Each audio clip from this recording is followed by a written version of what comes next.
Mega DSC విడుదల చేస్తామని తక్కువ పోస్టులలో మినీ డిఎస్సితో యువతను సీఎం దగా చేశారని భారత ప్రజాతంత్ర యోజన సమైక్య జిల్లా అధ్యక్ష కార్యదర్శులు ముడియం చిన్ని వీరనార శివకుమార్ డిమాండ్ చేశారు. 25,000 పోస్టులలో మెగా డిఎస్సి విడుదల చేయాలని, మినీ డిఎస్సి నోటిఫికేషన్ రద్దు చేయాలని కోరుతూ గురువారం నాడు డివైఎఫ్ఐ ఆధ్వర్యంలో కడపలో పూలే సర్కిల్ నందు నిరసన తెలిపారు. ఈ సందర్భంగా వారు మాట్లాడుతూ ముఖ్యమంత్రి జగన్మోహన్ రెడ్డి అధికారంలోకి వస్తే మెగా డిఎస్సి ఇస్తానని హామీ ఇచ్చి 4 సంవత్సరాల తర్వాత ఉసూరు అనిపించేలా 6,100 పోస్టులతో నోటిఫికేషన్ ఇచ్చి నిరుద్యోగులను మోసం చేశారన్నారు. డిఎస్సి కోసం డివైఎఫ్ఐ పోరాట ఫలితంగా డిఎస్సికి ప్రతిపాదనని మంత్రిమండలి ఆమోదించడంపై హర్షం వ్యక్తం చేశారు. కానీ తక్కువ పోస్టులలో డిఎస్సి నోటిఫికేషన్ ఇవ్వడాన్ని డివైఎఫ్ఐగా ఖండిస్తున్నామన్నారు. ఇప్పటికే మెగా డిఎస్సి కోసం డివైఎఫ్ఐ రాష్ట్ర వ్యాప్తంగా అనేక రూపాల్లో ఆందోళనలు నిర్వహించి చివరకు మంత్రి బొత్స సత్యనారాయణ ఇల్లు ముట్టడి, చలో సీఎం క్యాంపు కార్యాలయాన్ని ముట్టడించేసిందని, విజయవాడ కేంద్రంగా 36 గంటల దీక్షలు కూడా చేశామని అన్నారు. ఈ సందర్భంగానే వందలాది మందిపై ప్రభుత్వం అక్రమ కేసులు బనాయించింది తప్ప మెగా డిఎస్సి ప్రకటించలేదని ఆవేదన వ్యక్తం చేశారు. రాష్ట్ర ప్రభుత్వం డిఎస్సి అభ్యర్థుల ఆవేదనను దృష్టిలో ఉంచుకుని నోటిఫికేషన్ నాటికి జూన్ వరకు రిస్ట్రిక్ట్ అవుతున్న ఉపాధ్యాయుల సంఖ్య ఇందులో చేర్చి పోస్టుల సంఖ్య పెంచాలని డిమాండ్ చేశారు.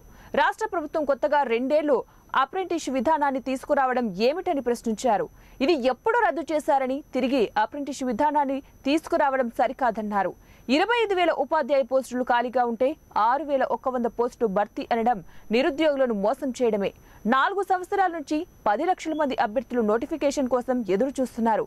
ప్రభుత్వం తక్షణమే మెగా డిఎస్సిని ప్రకటించాలని, ఇది దగా డిఎస్సి అని విమర్శించారు. మెగా డిఎస్సి కోసం ఆందోళనలు కొనసాగుతున్నాయని తెలిపారు. ముఖ్యమంత్రి ఆలోచించాలని, రాబోయేది ఎన్నికల కాలమని, డిఎస్సి అభ్యర్థులకు న్యాయం చేయాలని, లేకుంటే ఎన్నికలలో తమ ఓటు ద్వారా ప్రభుత్వానికి తగిన రీతిలో ఓటు ద్వారా బుద్ధి చెబుతారన్నారు. డివైఎఫ్ఐ ఆధ్వర్యంలో జరిగిన పోరాటంలో భాగస్వాములైన ప్రతి ఒక్కరూ అదే స్ఫూర్తితో పోరాటాలు కొనసాగించాలని కోరారు. ఈ కార్యక్రమంలో డివైఎఫ్ఐ నగర అధ్యక్షులు షేక్ షాకీర్, డివైఎఫ్ఐ జిల్లా ఉపాధ్యక్షులు రెబ్బా నరసింహులు, జిల్లా సహాయ కార్యదర్శి తులేశేశ్వర యాదవ్, నాయకులు అంజీ, ముస్తఫా, బాలగురవయ్య, మల్లికార్జున, మహేష్ పాల్గొన్నారు. ప్రజాతంత్ర యోజన సమైక్య డివైఎఫ్ఐ రాష్ట్ర కమిటీ మేరకు ఈ నెలలో మెగా డిఎస్సిని విడుదల చేయాలని చెప్పేసి కార్యాలయాన్ని దిగ్బంధించడం జరిగింది.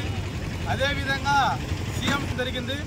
అదేవిధంగా మెగా డిఎస్సిని 36 గంటల నిరాహార దీక్ష సమావేశంలో విద్యాశాఖ మంత్రి నోటిఫికేషన్ విడుదల చేయకుండా 6,000 యువతిని డిఎస్సి అభ్యర్థులను దగా చేసి ఈరోజు చేతులు దులుపుకున్నటువంటి పరిస్థితి. ఈరోజు జగన్మోహన్ రెడ్డి మెగా డిఎస్సి ప్రతి ఏటా అధికారంలోకి వచ్చిన తర్వాత ఆగిపోవడం చాలా సిగ్గుచేటు ప్రభుత్వం.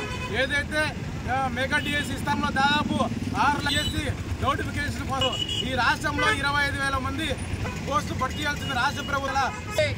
గడిచిన 4.5 సంవత్సర కాలంలో ఒక్క డిఎస్సి విడుదల చేయకోకుండా ఎన్నికలు 2 నెలలు రాబోతున్నాయన్న తరుణంలో యువతను మోసం చేసే విధంగా కేవలం 6,100 పోస్టులతో డిఎస్సి నోటిఫికేషన్ విడుదల చేయడాన్ని భారత ప్రజాతంత్ర యోజన సమైక్య డివైఎఫ్ఐగా తీవ్రంగా ఖండిస్తున్నామని చెప్పేసి మేము చెప్తా ఉన్నాం. ఏదైతే మెగా డిఎస్సి ఇస్తామని చెప్పేసి హామీ ఇచ్చారో ఆ హామీ నిలబెట్టుకోకుండా ఈరోజు మినీ డిఎస్సి అని పేరు చెప్పి ఈరోజు నోటిఫికేషన్ ఇవ్వడాన్ని యువతను మోసం చేయడం కాదని చెప్పేసి మేము అడుగుతున్నాం. ఇప్పటికే రాష్ట్ర